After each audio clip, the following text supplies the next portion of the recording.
welcome back to the United Stand Fans Forum. Manchester United finally have a win, a huge 3 points at Old Trafford. I tell you what, guys, I'm glad I braved that horrendous weather to watch us win a game. Love it. Kev, Tul, Ricky, everyone. Woo! Come on, guys. We've won a game. Come on, United! Yes, United are back. United are back. Title charge. The next challenge for Ruben Amorim is, can he win 2 games in a row? That's another stat that's been thrown at him a lot. Can he do it? Brentford away next. We'll discuss later on in the show. But everybody, make sure you smash a like on the video. United have a win. And get your comments in down below. All your super chats, all your opinions. We have got a lot to discuss. But first of all, Kev, you're back in the building. You're back with us. You know what? Tul's back as well. He's not been here for a little while. Yeah. Ricky, you were on the countdown to kick off, so I've seen a lot of you. But we'll start off with you, Kev. How are you feeling coming away from that? Are you feeling more confident in the players being behind Amorim and potentially being able to get results out of these games against some good teams? Because Chelsea, on paper, they're a good team. Yeah, they have the 10 men, but are you feeling more confident? I'd be like, listen, I know we've just all shouted, get United, and I've just said United are back in title charge. We need to take. Title charge, I was only joking. Top 10 charge, Kev. I have to take a step back and be a bit realistic. Yes, on the basis of the game today, I think it's absolutely great. We've got. I say we got over the line because I think at 2-1. We're kind of watching the match in here, and me and the Godfather are looking at each other, and we're thinking it's going to end a draw. It's just what Manchester United do at this moment in time. It would have been a horrible way to end the game, but we have won. I liked the fight from the players. It definitely shows that they are fighting for the manager, which is a good thing. But I mean, there's so many talking points about the actual game itself. But it's 3 points, isn't it? And like you say, even coming into this game, I look at it and I think it's Chelsea. And I know the standards have fallen, but I did look and I did predict 2-1, Mystic Kev. Mystic Tul as well, actually. I don't know why. We went for 2-1. Never do. I purely went with the heart, not the head, because if I was going with the head, I don't think I would have backed that. But we've got the 3 points. It's massive for Amorim. You only look at it and think, if we hadn't have won today, or we'd have been embarrassed, which we haven't been, the vultures would have been circling, it would have been Amorim out and all this. It keeps the wolf from the door for another week. For me, the main game now is the next one, which is Brentford next Saturday. You talk about this back-to-back games, getting that off his back if we can win back-to-back games. Away as well. Yeah, I mean, the Chelsea one, I looked at it, even last week, we were reactionary on here. You sit after a Manchester derby, you come out, emotions are running high. But the Chelsea one, then I looked at it and I thought, it's not like a dead given that we're going to win it. If we didn't, in the terms of where we are, would it have been, that bad this evening? But yes, for me it would have. Yeah, well, it's a huge result in that sense. And listening to Luke Shaw after the match and how well he spoke, it's great to see that. They have to be behind this manager for the system to work. But at the same time, the sending off really, really changed it. But at least United capitalised at that moment, got them 2 goals before, the Casemiro sending off. Well, I think that was a really important part. I mean, there's so much to discuss. I actually could see improvements in the system today. The way that the centre-backs were moving up into the midfield, obviously it's easier to do when you have got that period of the game where the other team are down to 10 men. But even when we went down to 10 men, Ligt was still doing it. Euro was doing it when he came on. Shaw does it really, really well. You could see that what they'd been working on in the week. But Tul, Kev just said there, obviously it's a great win. I think I predicted, actually, I said my heart said 2-1, but my head says 2-all. So, my heart won in the end, but I was close to my head winning there if we would have conceded towards the end. But it was that heart in mouth moment. When we did concede that goal, I mean, what was running through your head? Do you think the team did well to see it out? Do you think it was a little bit frustrating that we did concede the goal in a way that we have been pretty poor set pieces, and I think it was the second time that we've been in that situation in 2 successive moments. Like, how did you think United handled that goal going in? Well, which surprised me because I wasn't expecting them to handle it well. I lost faith even before their goal. I lost faith when we got a man sent off. I thought, well, we're not winning this game now, because just from recent history, do you know what I mean? I know it's a negative thing to say, but just from how we've had it the past year or so, I lose faith like that. So as soon as we went to 10 men, I thought, can almost sense it, can't you? We're 2-0 up and I'm thinking, take a draw. I can take a point here. I'm thinking, if you asked me before the game, when he took a point, yeah, they took a point. Go on, I'll take a point. But pleasantly surprised. They battled. They held the shape very well, which was nice. Yeah, the defence, I thought the defence was very good today. I thought Bruno Fernandes had one of his better games today as well, which I thought made the whole team tick a bit better. Do you know what I mean? When Bruno was playing a bit more. You know, it's funny, I was saying, it's almost sometimes when you see less of Bruno, he's having a better game. Do you know, when he's not trying to play a big hero ball or trying to run the whole length of the pitch, when he just keeps the ball ticking nicely, the rest of the team, it's... it just gelled. Although very how good would that have been when he beat two players and then went in on goal? What a brilliant piece of play! I was like, why did he have to save that? The one thing is, I don't think we got overrun in midfield. You look at the Manchester derby last week. Because of the centre-backs pushing in. Yeah, well, you just correctly said about the system, but there's been a lot written this week about the system and it can't work and that. I do believe it can work, and today has shown that it can work. The alarming thing from last week was, obviously we're on here, we're gutted that City beat us in a derby, but we couldn't get our heads around why the manager couldn't see that we're getting overrun, you know, in midfield. And you've got like opposition players saying it. You've got City players coming out after it saying we knew we could get the extra man in the midfield, overflow, outnumber him. And for that, I was like, well, the manager needs to react to that. But today, and I must say, when I heard the team sheet, I was thinking, bloody hell, you know, and I've seen all the comments on social media. It was almost like, is he trying to sack himself? You know, he's going with that midfield against Chelsea. You know, he's not putting the extra man in there. But it did work. And it does show that if everybody's singing from the same hymn sheet, then it can flourish. I think that's a really good point, Kev. I mean, so many people say, well, we went down to 10 men, but we got in that position through overloading them at the start anyway. And Bimo and Cesco a really good flick on, actually. But I really like what you said there, because I think that's true. I mean, I've questioned the system, I think we all have on here, because we've not been playing it properly.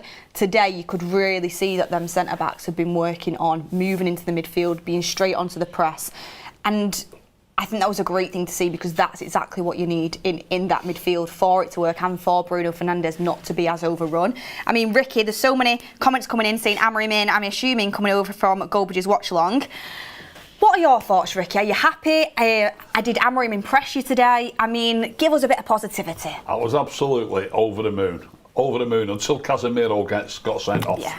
I threw my chair against the wall when Caused a bit of damage in it. when Casemiro got sent off. So you asked about Amorim. If you're going to mark Amorim today, he needs marking down for that. Lots of people would have said it. I said, to be fair, I said you've got to get him off at half time. But you know, you're 2-0 up. I think he was waiting for half time. I don't really want to start with a negative thing, but I really did. You know, my bottle went when he got sent off. Like Tul's just said, you know, you could see. I was about to say you could see them getting back in the game. They did get back in the game, but they just couldn't quite get the second goal, could they? But when you're 2-0 up, you don't need to worry about taking one of your players off who's on a yellow card and you're replacing with somebody who you might not have wanted to select ahead of him. It doesn't matter that if there is, I mean, there might not be a drop-off, but if there is a tiny little bit of a drop-off, it doesn't matter. You've got to keep that advantage of that extra man. And let's be honest, while we were 11 against 10, they could hardly get a kick, Chelsea. They could hardly get a kick. They put the stats up about the least touches on the park, and I think it was Bayern Day with 4 or 5 touches. So they all I was going to say was, when he did get that yellow card, Chelsea took over the game for 20 minutes, I would say. We came back again, but they took over the game and played some really good football for a bit. And we defended great. Luke Shaw said on screen that he was dead chuffed without a team defending, which is true. But you do need a little bit of luck as well. Luke Shaw was really revved up tonight, and I love that, because he got in Enzo Fernandez's head. It was almost like Fernandez was going out of his way then to like find Luke Shaw. It was like, you know, just them little bits of what I always call like football shithousery. Bruno's obviously class at it. It's almost like rubbed off on Shaw today, and I was like, I love that, because Luke Shaw wasn't really getting involved with it. He was just like, you know, see you later. There was the little drag back, wasn't there? Where, you know, if that's like a Rodri or whatever, or it's a tactical foul, it's class, that is quality. Whereas if it's a United player, it's, you know, let's all go in on him, you know, it's dirty, that, it's not in the nature of the game and all that. But that's part and parcel of Manchester United, isn't it? I mean, speaking of Luke Shaw, I thought his header to that Casemiro goal was absolutely class when it was in the air. You see and the hang he time was he got? strong ahead of everyone He to go and get there. He raced in, didn't he? Loved And he it. leapt up for it. I don't think he got the assist. I think it hit somebody and went to him. But, it's near Still had to do that. as damn it his assist, isn't it, really? Yeah. When, like we've always said, Ricky, I thought he started off the season really well, and then he had a bit of a poor game in the derby. A lot of people did, but Luke Shaw really did. He got a lot of stick online. A lot of people. Doesn't mean he had a poor game. I know, but but a lot of people give him a lot of stick. I know, but a lot of people are going in for him from being skinned through Doku, skinned from Haaland, which are two very good players. But he felt like today he had that between his teeth, and all you've got is the next game. And today I really thought he seemed like super committed, a leader. I like to see it. I mean, just speaking on that Casemiro substitution for a second, what was going through my head was, not substitution, red card, he should have been substituted. What was going through my head, and obviously hindsight's 50-50, but Arne Slot subbed Milos Kerkez against Burnley last week. If anyone watched that game in the first half, 30 minutes in, wasn't it? but I think it was like 33 minutes in, and you just knew he was going to get a red. And obviously, you can never be sure. I think what Amorim was thinking was, I can trust my most senior experienced player here to see it out to half-time. And I do believe he would have subbed him at half-time.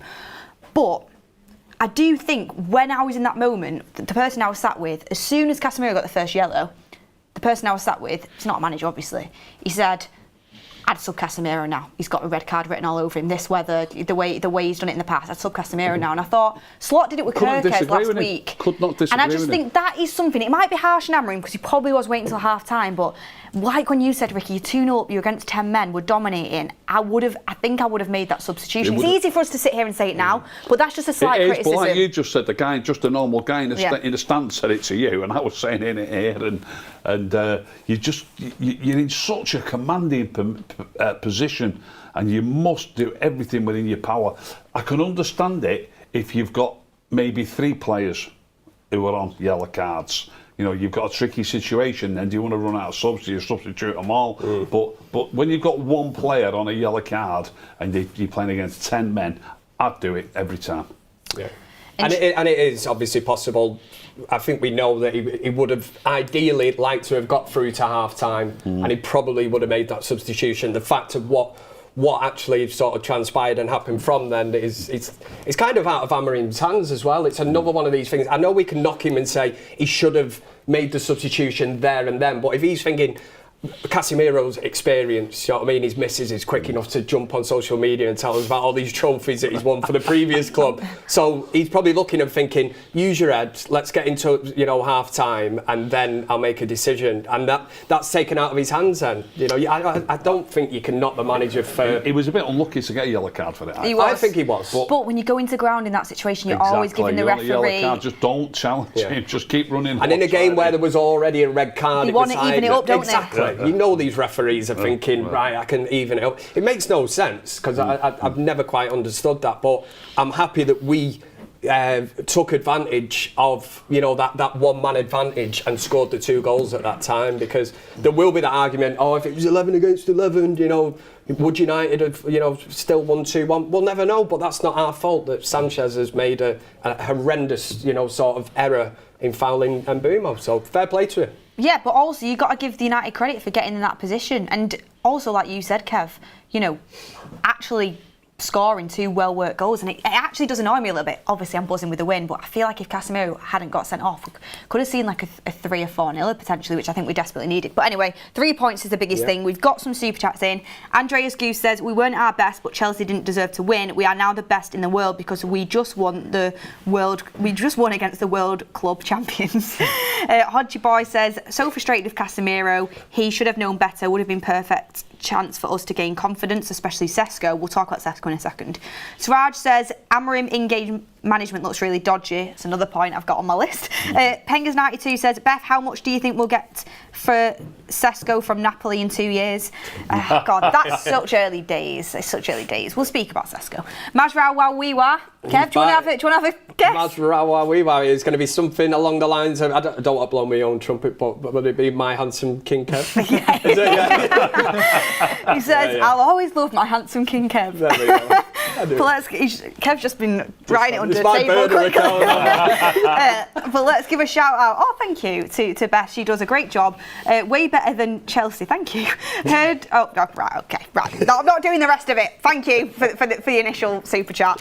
Scott Page says the pitch was made for Xerxes. Like to see him behind Cesco. Don't know why he's not playing unless he's got an injury.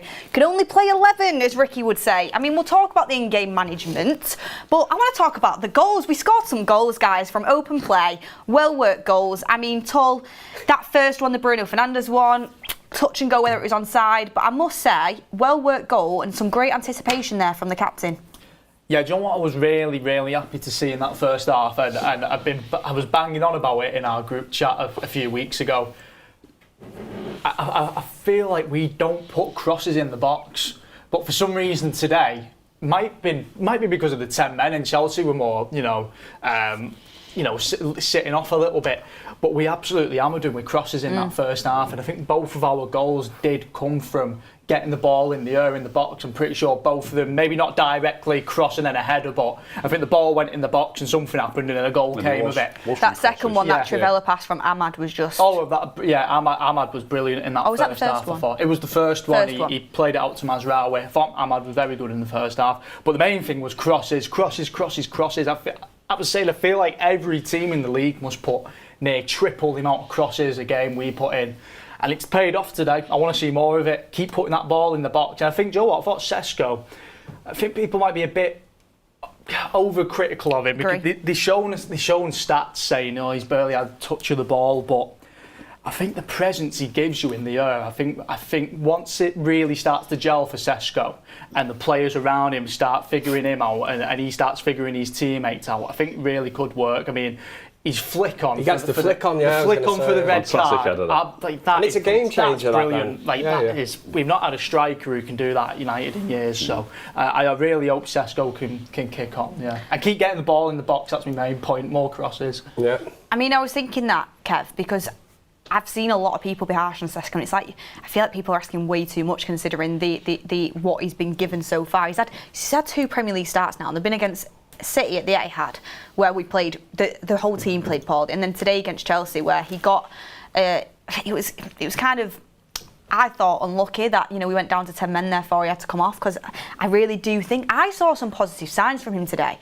I mean, like Tul said, the flick on, I thought his pressing was good, he was getting in some good areas, the touch to bring it down and then play it off. He looks like he's gaining a bit of confidence. People need to stay patient with him.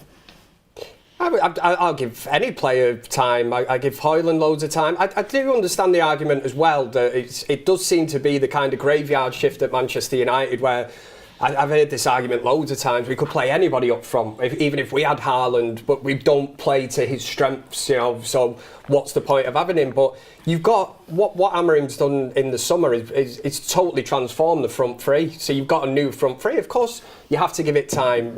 Cunha's just come back from injury, and Bumo looks like, for me, he's just hit the ground running since he left Brentford. He looks like a really, really good signing. But Cesco, of course, it's going to take time. The players need to adapt to what his strengths and weaknesses are. We need to play to them. But like Tul says, the flick on today, which plays Mbumo through, that's something different. I couldn't imagine a Højlund doing that.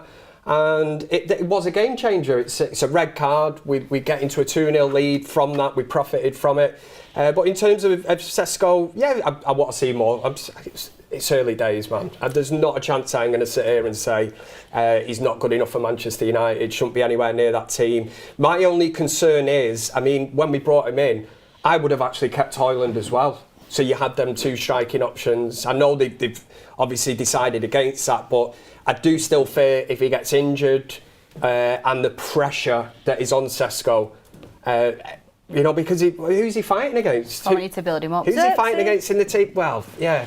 Still quite short in it for options. Oh, of course it is, man. I think the thinking is probably that Cunha can do it as well. Yeah. That's probably was the thinking, but even he's not an out-and-out striker. He's more of a false nine. He come on and kind of played that today and played it to very good effect. But from starting out in a game, is it going to work? You want a focal point of that team, which should be Cesco, but I do feel we're massively short. When you look back at teams when we had, I know we were blessed to have Sheringham, York, Solskjaer, Cole, you know, 4 top players like that. For me, there's just no competition for places up front. When you look at Liverpool with Ekatike and Isak as well, it's like, wow. Exactly. What I'd do it's for levels, that. Isn't it? I mean, even Newcastle now, they've got Walter Maeder and Johan Wissa. That's 2 good options. They've always really had 2 good options. They had Isak and Wilson fighting for each other at one point. So I do definitely take your point on board. But for that reason, I think we need to build Cesco up. And I actually thought whilst he was on the pitch, it was really nice to see United have a focal point for crosses to come in. Personally, Ricky, I do think, again, even though crosses were coming in the box, we have so much opportunity to make better chances out of them. Dorgu's end product, again, for me, in his decision-making. And I don't want to be too harsh on him because, you know, he's got so many good attributes, his physical qualities, and, you know, he does try his best. But I'm sorry, you're playing for Man United and you're getting in some of the great positions, and the decision-making and the time needed on the ball and then the end product, it's driving me up the wall. Yeah, I'm with you. Crossing's not good enough. He hits the first man nearly every time. If he doesn't hit the first man, it goes either right over the goal or right over beyond the far post sometimes. He's just, I've said on it 2 or 3 times, he's like a bull in a china shop. Look, from what I've seen of him, I was pleased with him today because it was such a tough game, and at least he did win his headers, and there was loads of loose balls for him to run into, and we've always said he is athletic. So he did win a lot of loose balls. So he was a part of the team that won the game, and he played his part. But overall, going forward, you do need a better player than that in that position.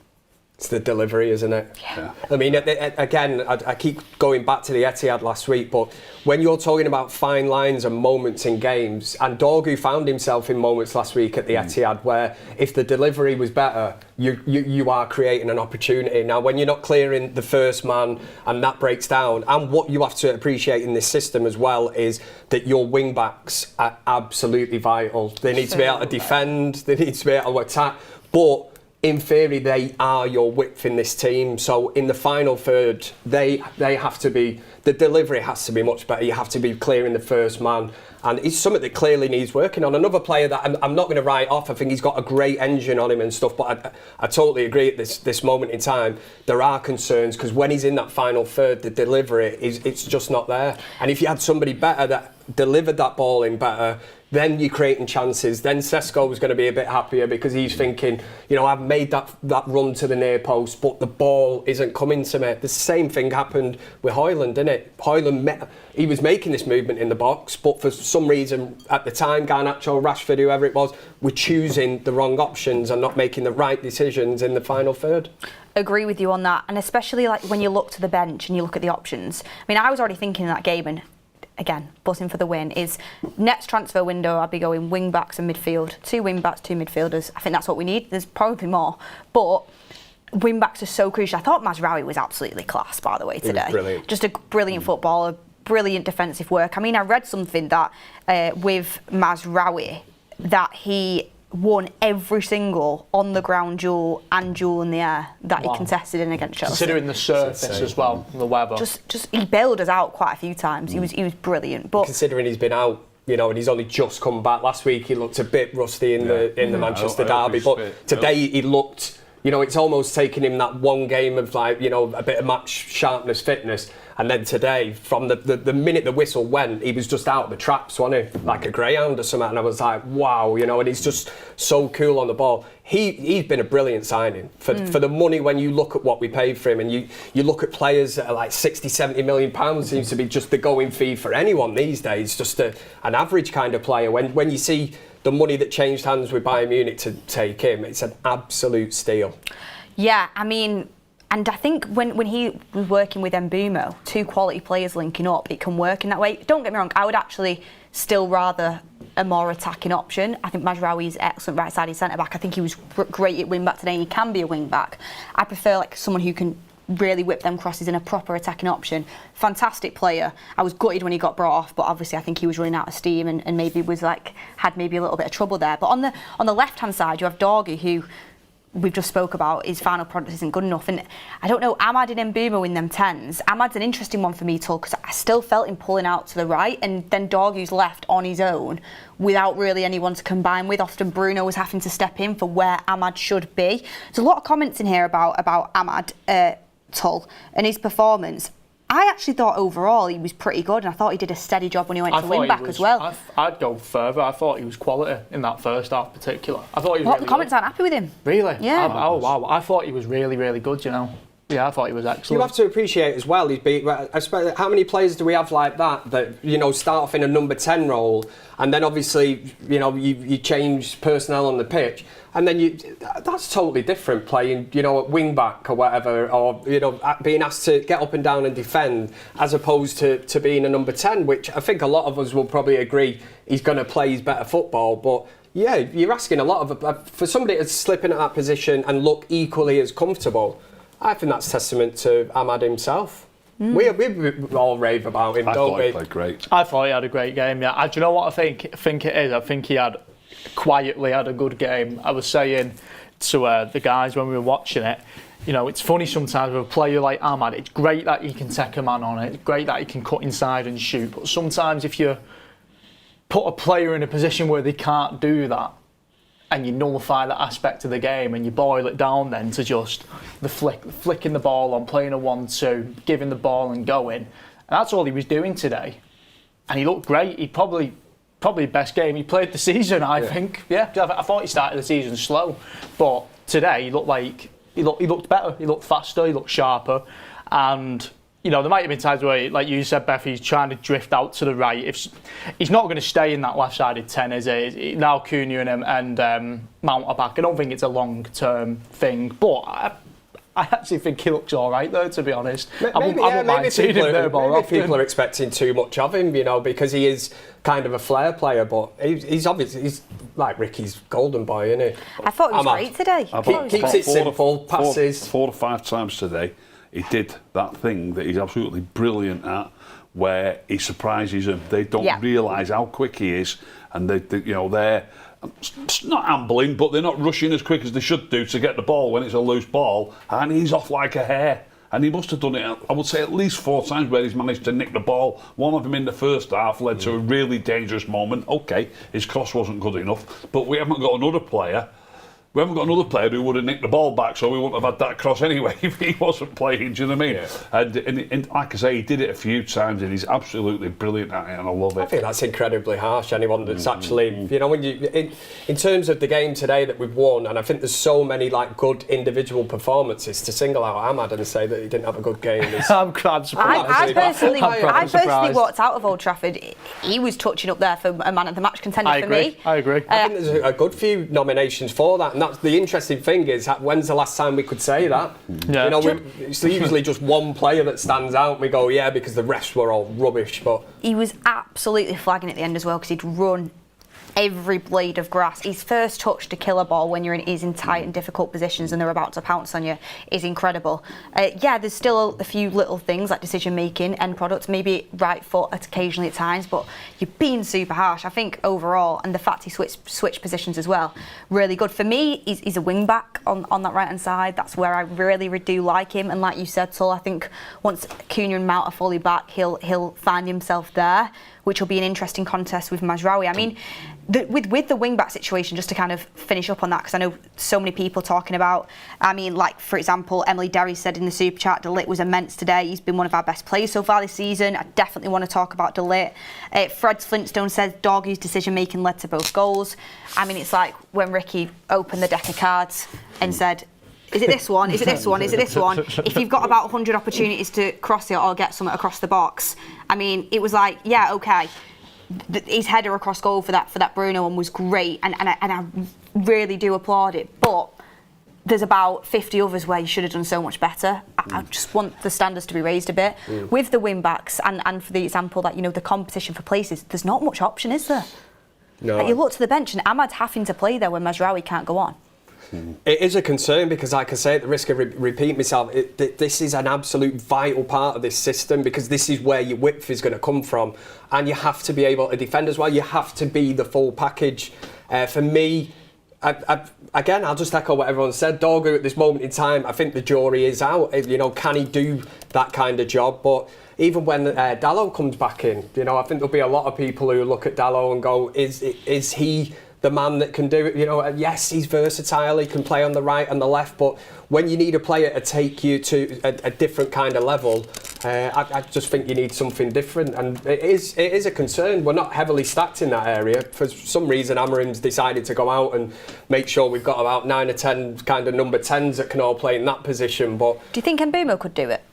Or do you think it's wasted? What, wing back? Yeah. I think it'd be wasted. He probably could. Do you know what? He'd be able to do it, but I think it would be a waste of his talent. Yeah, you could probably ask a So lot it of wouldn't them be to a do it, waste of but- Ahmad's talent then?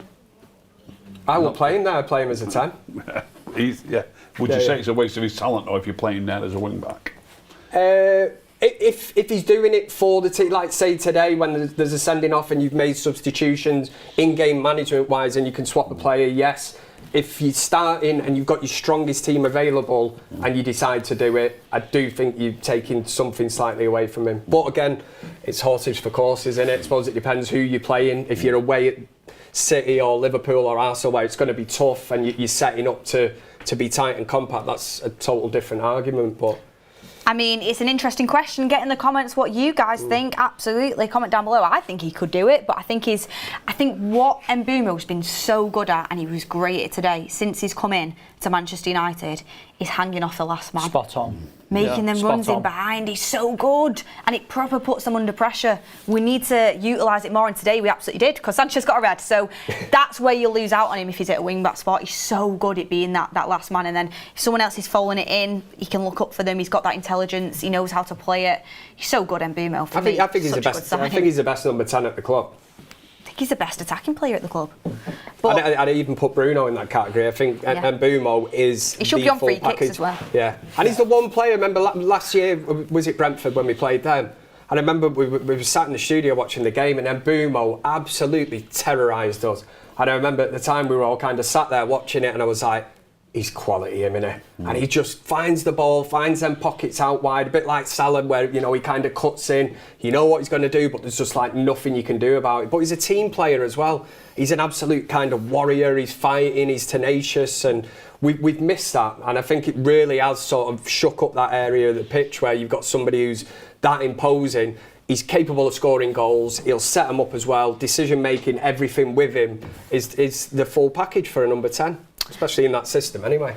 Fred's Flintstone says, how many times did you praise Bruno for 2 key actions in the game where he was rubbish? Keep the same energy. Dog, he was key in both goals. Fact. Look, Fred, I'm not going to argue with you, but I've just been to the game and I've watched it. And he was driving me up the wall by not being able to get across past the first man and losing the ball constantly. I've said it time and time again, he's got good attributes, he's physically good, and for me, he should be the sub player that's learning and being nurtured into the team and not having to be relied upon. If he gets through it and he can, end up, just making a slightly quicker decision and getting his crosses in and working on that, he could be a top wing back. He's got all the physical attributes. I'm commenting on what I see, and when we've constantly got the ball in that position, I think the player in that position has to be better. That is all. But very well done for being involved in both goals. When you're always in a position where you're making yourself available in the final third, that's a strength he has. So it's a strength of the system. He's always in that position. Great. But I'm also going to say my honest opinion, and he's got to be better delivery. Soy I am Jaker says, 1 game won't change my mind that Shaw shouldn't start. I don't take back that we need to replace him, but I've been harsh on you, Beth, for overrating him, so I give you credit today because of his assist. Thank you. Mini19 says, Amorim is not as tough as what we want to see. After losing so many games, it's only normal to manage players. It's only normal for the manager and the players to be mentally shaken. That is why we're inconsistent. After all, we are just human. Rizzo9411 says, 65 months. I love the United stand. Guys, Matthias de Ligt is our best centre-back by a country mile. Let's put respect on his name. Mazraoui is Mr. Consistent. We need this for our mental. Flix Zar says, 1v1 and decision-wise, de Ligt is the best centre-back in the league. United Star says, even better today. Good to see Garnacho as a bench warmer. His career is ruined. Let's not wish a ruined career on someone, but it was good to see him just sat on the bench in the pouring rain for 90 minutes. Paul Dickman says, Mazraoui was great at defending. Going forward, he's not a wing-back. A lot of praise for de Ligt. I mean, we've got some Amorim quotes that we're going to bring in as well, but we've got to talk about de Ligt. I mean, what a player this guy is. I know he's had some stick off Ricky. I know that he's been a little bit underrated by quite a few quite a few opposition fans in the league. But one thing I have to say on Matthijs de Ligt is today he was an absolute rock, and what I love from him, what you can tell, is he's been working on that system after Amorim's comments of moving up into the midfield all week long, and he was loving it and he was executing it fantastically well, getting up close to the Chelsea players, getting himself into the midfield, closing down the space. His defending was absolutely top drawer. He's not always perfect, but today I thought he was absolutely sensational and hope we see more of it. Ricky, you've been De Ligt's biggest critic. Were you happy? De Ligt's biggest critic? When was he his biggest critic? You got about 4 clips on your Instagram. He's on the list after the derby. Oh yeah, the thing that he did in them games, it's not good enough. In the derby, he didn't shuffle across. It's an embarrassing thing that he did in the derby. It's not just a poor thing. You've got to understand that when the ball's on one side of the field, you've got to get to that side of the field, and he didn't get to that side of the field. If anybody wants to have a look at it. What's my Instagram post? I forgot. And in the Burnley game, the game before that, he was in the left back spot and he vacated it when it wasn't time to vacate it, and the winger got the ball and crossed it and he scored. De Ligt has been at fault with both of the first 2 goals against Burnley and against City by not being in the right place but being miles out of position. And people. Like Beth's just been saying, people love the headers, the tackles and all this palaver, which is all important, of course it's important, but your positional sense is equally important, and he's cost us in the last 2 games. Didn't cost us today at all, but he did have a cracker. What do you think of? He did play well. What did you think of Shaw, De Ligt and Maguire as a centre-back pairing, 3 pairing Tul? I was saying, I said this to you, didn't I, Kev? It was about December, January, something like that. About a year ago, just short of a year ago, and I said it was Forest at home, and De Ligt had been playing in the middle of that 3 for a couple of weeks, and had seen enough. After a couple of weeks, I just thought, I don't think he commands the line enough, and I don't trust him on the ball enough to be that. That if you're in the middle, I think you are expected to kind of be the leader of it. Do you know what I mean? You're the one who's expected to bring the ball out, and I've always thought Maguire's better at it.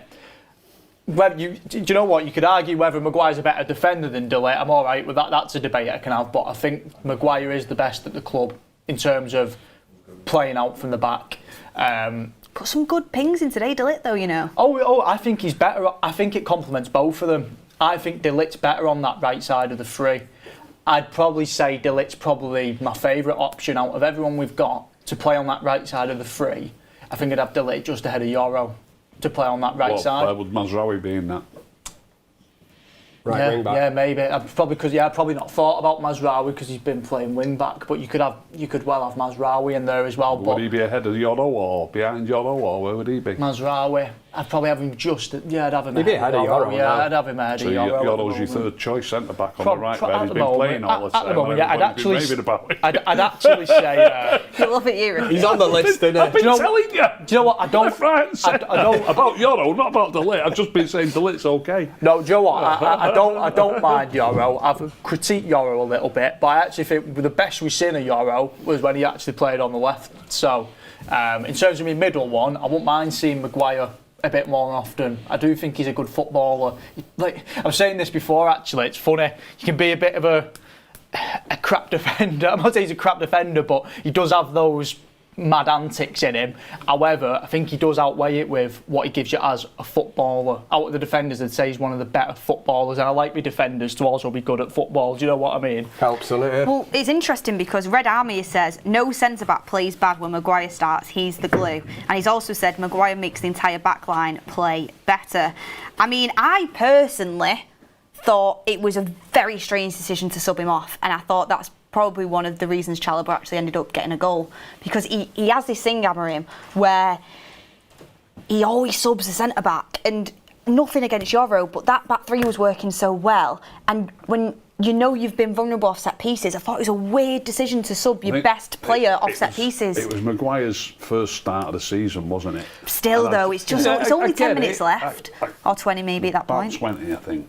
So I wasn't surprised, me, to be honest. But Maguire was playing great. But sometimes it's hard when you've not played a game. Oh, hang on, did he? Grimsby. Oh, so he's not started. He came on for quite a while against City, didn't he? Or 20 minutes or something. Yeah. He hasn't started in the league. I wasn't surprised to see him get subbed. Well, guys, we've got a great addition to the fans forum right now because we are joined back. If you watch the countdown to kick-off, welcome back, and he's true to his word. Alex from Chelsea Fan TV. Alex, you've just got back from an away end at Old Trafford. How are you feeling? Because I know you're very confident going into that game. Respect to you for coming on as well, I'll say that anyway. Do you know what? I've had a lot of away days where we've recorded in the rain after, and this is the closest one to... I'm going to go as far back as when we lost 1-0 to Arsenal with Graham Potter, and it was just, from a Chelsea perspective, it was embarrassing. Like, I was bigging it up, wasn't I? You were. Sorry. How have we lost? How? What is Robert Sanchez doing? Have you spoken about Sanchez? Well, we haven't touched on it a little bit, but we haven't covered it in great detail. But it has to be said because we're all giddy with getting the 3 points. Of course we are. Sure you but are. it's mainly down to one really good header by Cesco and a good run by Mbuemo. It's mainly down to that because we then dominate for 25, 30 minutes until we get a red card and we score twice and could have had others. The difference between playing against 10 men, playing against 11 men was massive, and it's all down to football changes. It's a split decision. Football changes so easily on one thing. Very similar to the Emi Martinez last home game of last season, wasn't it, against Aston Villa, Manchester United. In the game, on Hoyland, it was like one of them where you think it's a game changer, and then you're like, but it'd be interesting to hear from yourself because we've obviously touched on it. I just said fair play to Sanchez because it's changed the game massively in our favour. But from your point, I suppose you're kind of tearing your hair out, would have thought. This is the thing, right? So there was this whole debate last season, and I said this earlier. The one thing that I said about Maresca last season, which just made me lose all hope, was Sanchez. And then we bring in Jorgensen, not good enough. Fine, we're stuck with him. We're stuck with Sanchez. That's all we've got. You've got Petrovic. Please sell him to Bournemouth. Manyan, they want 4 million. An extra 4 million. That's all they wanted. Didn't do it. And we're stuck with Sanchez. So I hear a lot of Chelsea fans complaining about Maresca, complaining about the centre backs not signing there. It was the goalkeeper that let us down. Simple as that. It was the goalkeeper, and you can complain about the changes Maresca made after that. I mean, I'm looking at this very much from a Chelsea perspective. I'd be interested to hear what you guys think. But we were just shocked in the away. We were shocked. There was people fighting in the away section as well. There was fights. A friend of mine got into a real scuffle. We're absolutely shocked, and I'll give you credit. I've got to give you credit, but the embarrassment of this game from our side is the worst we've had this season. There's nothing that can compare. Because even looking at when you're winning the game, you weren't that good. You weren't. I was just going to say, is it because it was there in the Manchester second half United? to equalise. Is it because it's Man United? You said you feel embarrassed. I mean, obviously years ago, Chelsea was like a big rivalry going for the league and that. Is it the fact that we've been so poor, we finished 15th last season, that you actually kind of feel embarrassed? I was here for Lampard's first game when Solskjaer 4-0. beat us 4-0. Yeah. It was exactly the same. I left thinking, they're rubbish. How have they beaten us 4-0? And I don't feel quite the same, and that's I actually think you probably played a little bit better today than you did when you beat us 4-0, which is a bit strange. But listen, you did what you needed to do, and you didn't mess around. You put balls in the box. And sometimes it's about doing the simple things well, and that's what United did. And if you don't get the ball in the area, nothing can happen. We didn't even have a shot on target in the first half. So I think it was 80 minutes, wasn't it, before they had you? Oh, the goal, wasn't it? That was the first shot on target, I think. That was the first shot on target, yeah. Can I ask you, I'm looking at United, because we're gonna look at both sides, but from a Chelsea fan in the away and watching United, who do you think stood out for United? Like, who do you think were the better players for us? Who's the better players for United? I don't want to sound negative, but I was just so caught up in how Chelsea we were. Fans watch their own players, Beth. They don't really watch it. I'm coming away saying I think João Pedro was the standout for you guys. I think that what you did well in the second half, I'm trying to think who was there. Shaw and I think it was Dogu. I think they did a better job. Once we had our goal, I think he did a better job of keeping James out of the game.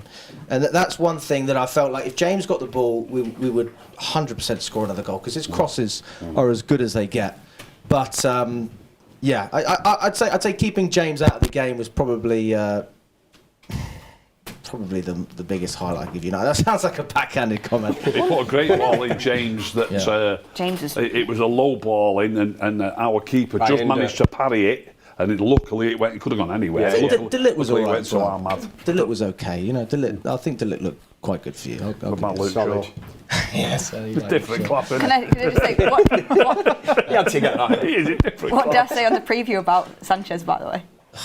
I told him on the preview Sanchez is a weakness for them, and he was like, he was great against Bayern. I was like, just wait. This is the thing, though. He's been actually really solid since the Club World Cup. So there's this section of the Chelsea fans who are going, oh, but he's always making mistakes. And the other section going, when did he make a mistake this season? And they're right.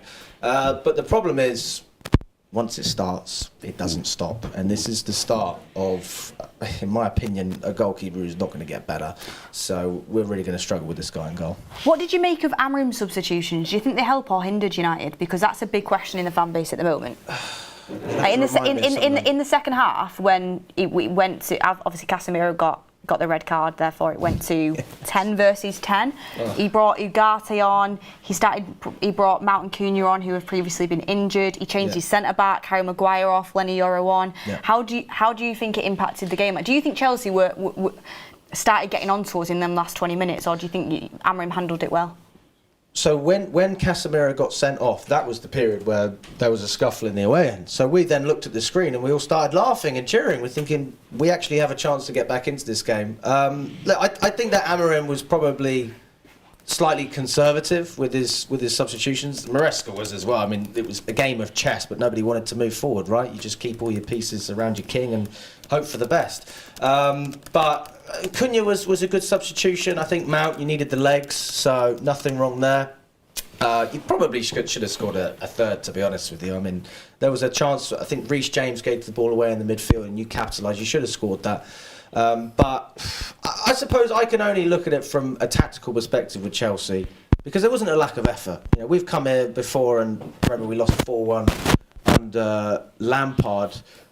When he came back the second time, there's just a lack of effort. It's not the case now with us. We gave everything. It wasn't enough. So, you have to take your hat off. Nice one. I mean, does anyone else have anything to ask Alex while we're here from a Chelsea point of view? I was absolutely amazed that he made so many substitutions within the first 5 minutes of the Cardiff. I think he did 2 at once and another one 10 minutes later. Yes. But I think it was Pedro Neto was definitely one of the ones that went off, and I think he went off in the first when two came on. So Neto, to me, in a game like that where you're down to 10 playing against 11 and you've got a rapid outlet, he's vital.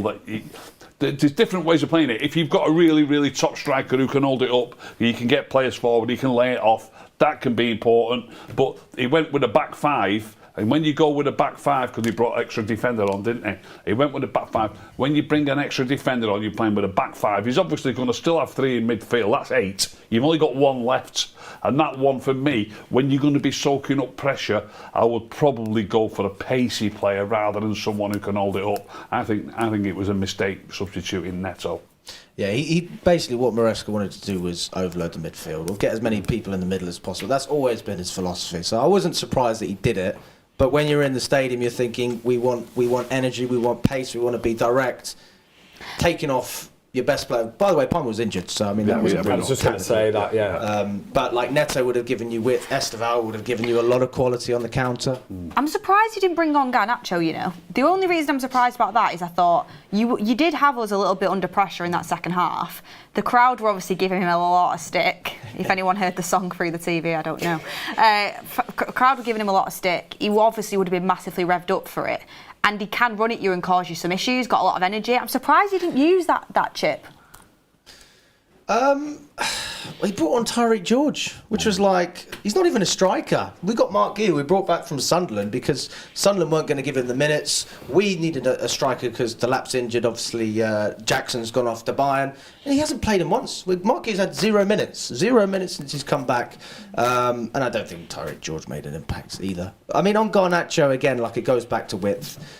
I don't really know who I would have taken off. I wouldn't have taken off João Pedro because I thought he was actually really good. To me, he felt like your biggest opportunity to get one back, and he was he was holding the ball really well and actually getting you up the pitch. Yeah. He looked like one of the ones that was actually like desperate to go and get you back in the game. He's such a good player. Then you need the support, though, right? Yeah. It gives you a huge lift, though, right? Because Sanchez gets sent off. I don't mind saying my standards are as low as a snake's belly. Do you know what I mean? I'm celebrating Sanchez getting sent off because I'm thinking game changer. When I seen Cole Palmer coming off, then I'm thinking Christmas has come early here, man. There's the danger, man, getting taken off. You might get a draw today. I thought it was going to end up being like 4-0 or something. It might be a respectable 1-0 defeat. This, not a heavy one. I think if Casemiro would have actually stayed on the pitch and we could have, got to half time and subbed him and kept with 11 men, I thought he could have been 3 or 4. Up until that, we ended up going onto a level playing field. That was exactly we when the were game changed. Absolutely dominating. Yeah. I mean,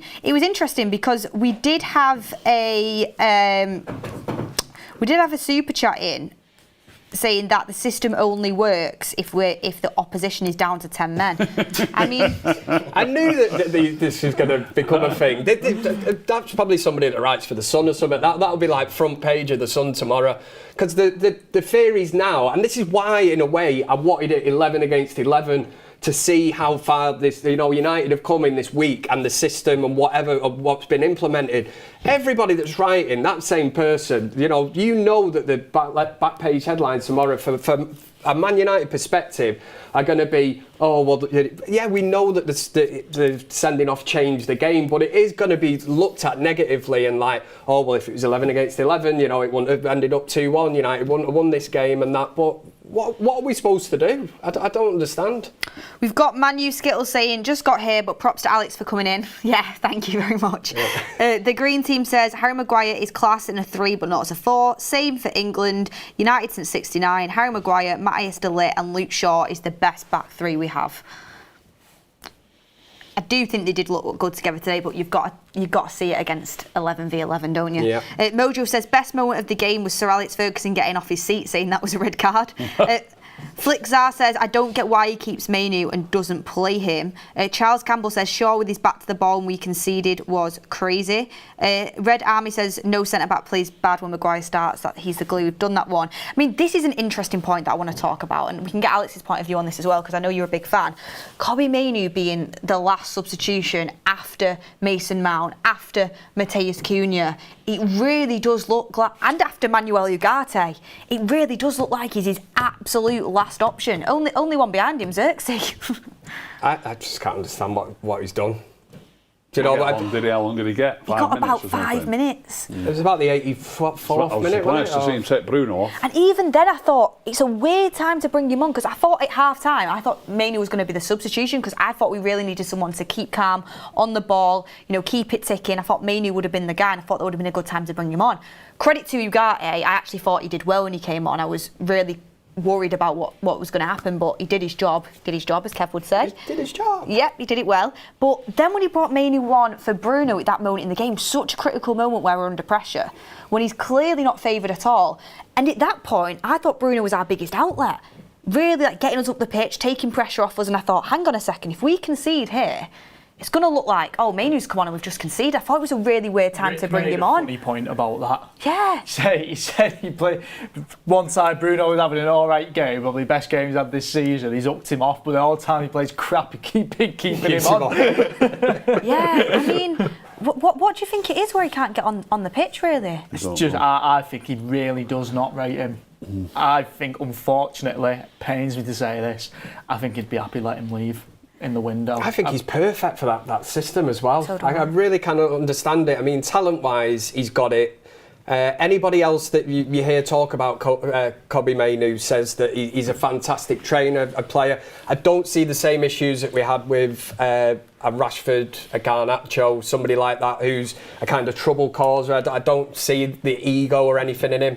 I just see a kid who wants to play football. He did want to leave Manchester United at the last transfer window. He didn't want to leave a full-time transfer. He said, I want to leave to go on loan because it's a World Cup, and in fairness, he deserves that. He is good enough to play somewhere else. There's other clubs, there's clubs above us in the Premier League that would take Mainoo in an absolute heartbeat. At one point. Do you think he'd go to a worse club? It looked like No. he was Exactly. I think he'd go to a better. If he was to leave, I think there's not a chance he'd go to a worse team. It'd absolutely be a better team, and he'd get into a team. I mean, there's a good point from Aravind here that I'll bring in a second. I absolutely agree with you. Go to a better team. I mean, just on that, Alex, Chelsea were really sniffing around him in January, and I mean, Ben Jacobs on our show just recently said Chelsea were really interested in him. Would you take him at Chelsea? That's a good question. I would have, but right now we don't need him. If I'm honest, like we've got a great midfield. We've got a Sugo cover for Caicedo in there, Enzo Fernandez, Santos as well, and then you've got Lavia when he's fit. So I don't really see where. Yeah, you've got Mainoo enough fits in. midfield players, yeah. We fancy giving us a few midfielders. That's what we need. We're a bit short in the middle. Take one. Aravind V says Amorim is just preparing Mainoo. I mean, do you think it's one of them where it's Mainoo's young, he's got a lot of talent, he's obviously been elevated quite high very quickly. Do you think it could be a situation where it's like tough love, like you will fight for this and then eventually you will come through it and be my guy? Do you think it's one of them? I do think there's an element of Have you got it in you? Yeah. Are you going to take the battle? Yeah, take the ball by the horns. I think there's definitely been a conversation about a contract and money. Now, whether that's come from the agent or whatever, I do look at that as being a little bit of an issue, because maybe Amorim's come in trying to stamp his authority, and maybe he sees this young kid who he believes really has got a lot of hard work to do to establish himself at United. So if he's coming out and asking for money that Amorim's kind of looking and thinking, well, go out and earn it. It works both ways, doesn't it? If you want to motivate someone, I think we have heard him go down that line where it's kind of come out through the press that Amorim has said to him, well, you know, if you want this contract, go out and earn it, which is a good thing, because I do think Mainoo is the type of player that will go right, but at the same time, why are you not playing him? Yeah, you know, he gets 10 minutes at the Etihad last week. You know, what are we, 3-0 behind when he brings him on? So it's almost like, what do you expect him to do? And in fairness, that little bit of sublime skill where Pep Guardiola was literally stood on the sideline like this when he popped the ball around and he wiped 3 players out with one touch in the middle of the park. And I think what other player in that midfield area is capable of that? Casemiro's not doing it. Ugarte's not. Fernandez certainly isn't doing, you know, a little piece of movement like that, and to have the speed to break through. It was, I really don't get it. Ruben Amorim has said that he's competing with Bruno for that spot. He has said that. There's very strong links that Bruno will head off to Saudi next summer after the World Cup. He wanted to stay at United for another season and do his best, and then obviously the World Cup year coming up. Do you think there's a possibility that it literally just is the fact that it's Bruno Fernandes, he's the captain of the team, Amorim obviously really, really likes him, and then if Bruno does depart, maybe this is the year of Mainoo in training to succeed that Bruno Fernandes role? It could be that. The changing of the guard. If Mainoo decides he wants to leave because he's not got any game time, but he's got to get more game time. It's a World Cup, yeah. You know, from a personal level for him, he will want to be playing football. That's why he wanted to leave on loan. United it doesn't have to just be in Bruno's position either. He can play in one of them 10 roles. You know, there's no reason why he shouldn't come on as a 10 or a 6. You know, there's plenty of opportunity to give Mainoo more than the 5, 6, 7, 8 minutes that he's getting on a regular basis. It'll be really telling next summer on how many midfielders we buy, and if Bruno does go, which it's you're lucky maybe that he will. If he does go, it'll be really telling whether we buy a Bruno replacement or not, because I think Mainoo could be set up for that. That's what I hope, because I think he's capable, but we'll have to wait and see. You know, January is here and he'll want to really try and get into Thomas Tuchel's mind for the World Cup, so it'll be interesting. And he did trust him to come on today. You think, what was it about, say, 6 minutes? 5 or 6 minutes plus injury time. We knew that there was going to be 7 minutes injury time. Yeah, so when you look at that, you could flip the argument and say, well, as Amorim looked at that and thought, actually, I can count on this guy now to come into this game where we're looking incredibly shaky towards the end. We know that Chelsea are going to throw the kitchen sink and everything at us, and think, I need a calming, composed kind of player in the middle there, and it's going to be Mainoo. You know, we're 2-1 up at that stage. Last week at the Etihad, I didn't get it because we're 3-0 down. I think it's kind of a bit of a kick in the teeth for the player, because I know if I was a player, I'd be like, you know, and I've been knocking on his door and saying, come on, boss, you know, I need more minutes. I want to be playing more. It's a World Cup year. If I'm getting brought on for the last 5 minutes at the Etihad 3-0 down, I'd be like, what's the point? You know, and you've got to be professional and go out there and do your job. Especially when you've played that well in that cameo and then you're the last sub on. It can be a little bit of a kick in the teeth, but I thought he did really well, and I've got him in mind for something that's coming next on the show. Alex, you're new to this, but you'll see in a second. Flixar says, waiting for Baleba to compliment Kobbie Mainoo, maybe. he also got hooked again for Brighton today, I heard. Really poor today. Sorry, I am Jaker says... Was class though, got an assist. I watched the Palace game. You're on Scout Watch? For Adam Water, I am, yeah. I really think he's top. Did I mention the other week that I watched Brighton against City and City were winning 1-0 and they took Belabor off and replaced him with James Milner and they won 2-1. Well, Why don't we try and sign James Milner? Herschler did refer in his press comments that he thinks that the summer affected him, whether it's not getting that United move. But it's such a young age, and it's a big jump up for him, and obviously probably money-wise as well. I don't know. It'll be interesting to see. His agent probably sold him the dream that it's going to happen, and he probably in his head, fell for it. Do you know what I mean? His agent was probably saying, "We'll make this happen. It'll happen." This, and then he said, "Right then."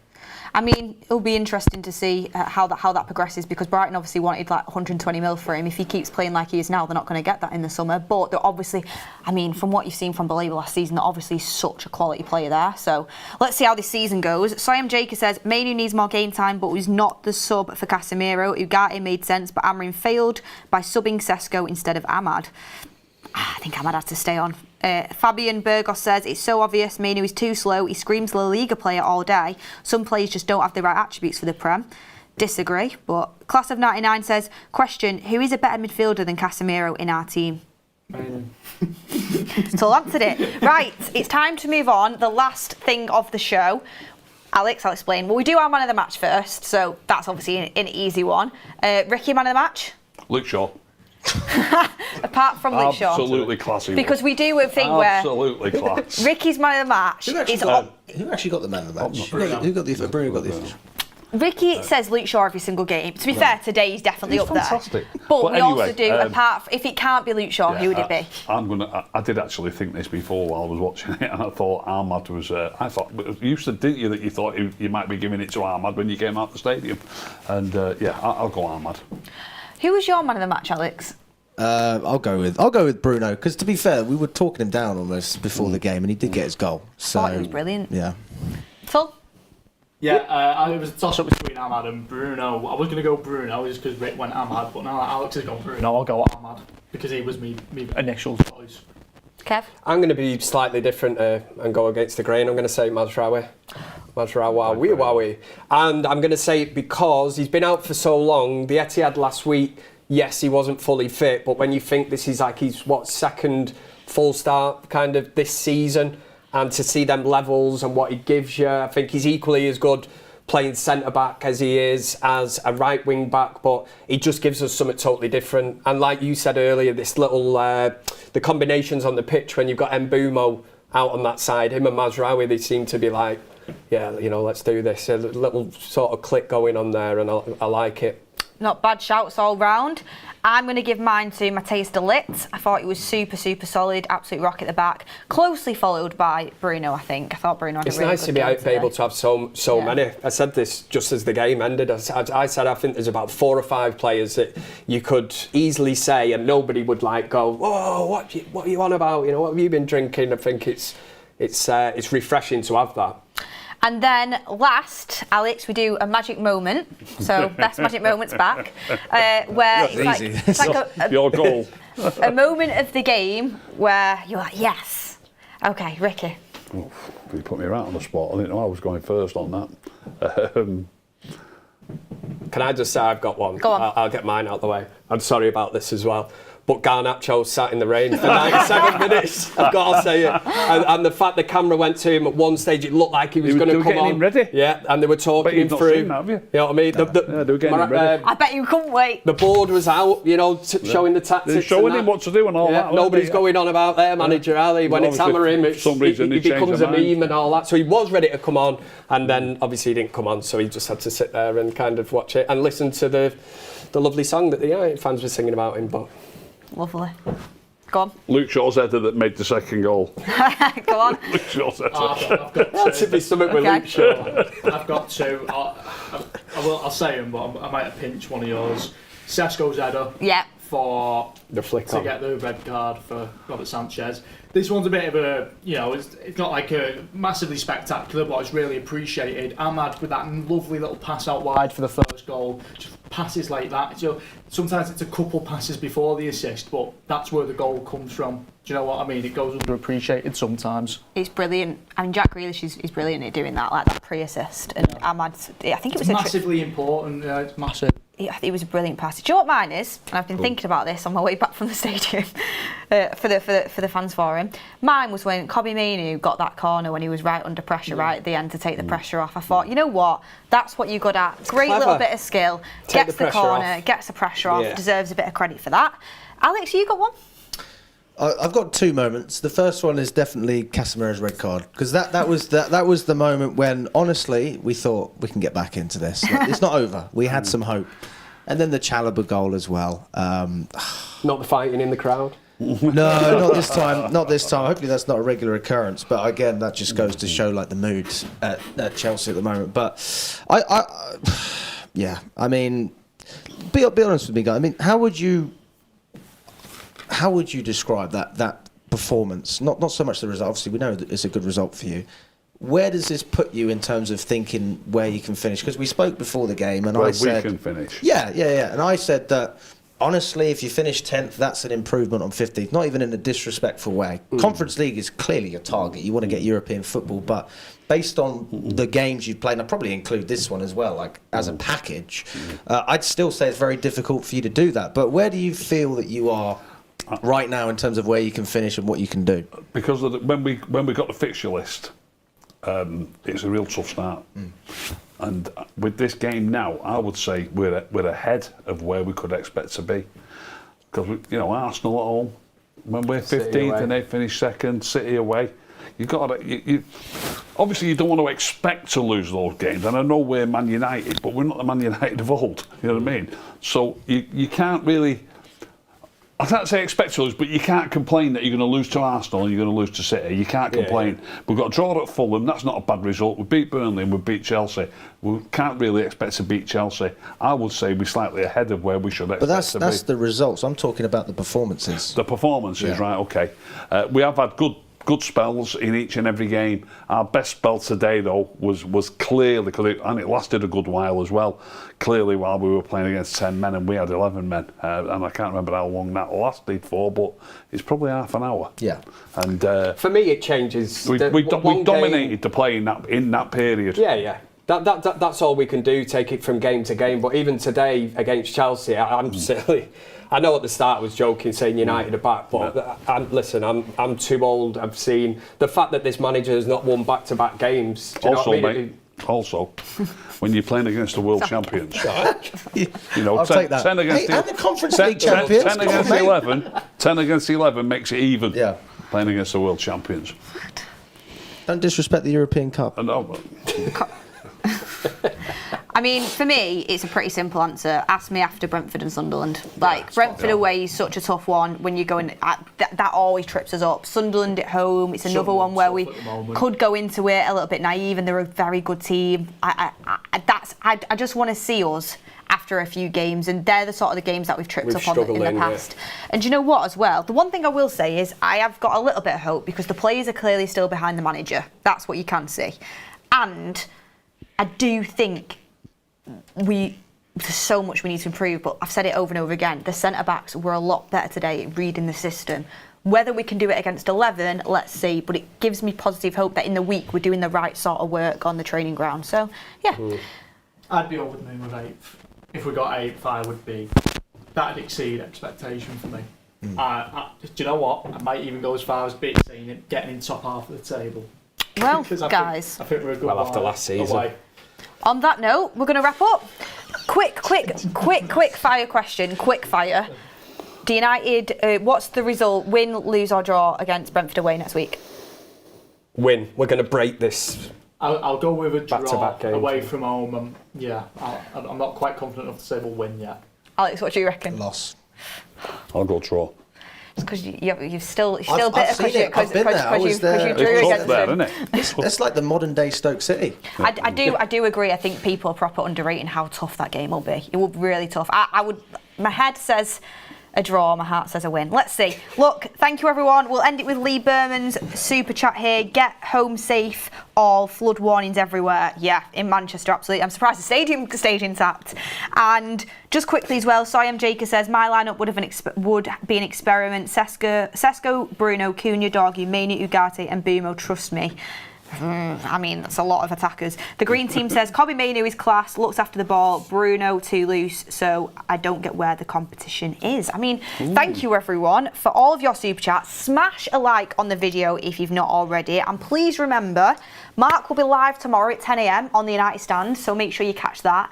Every Friday, Bundesliga live football on That's Football with Mark watching it beside you. Make sure you tune into that. It's a great series that we've got going, and we would love your support.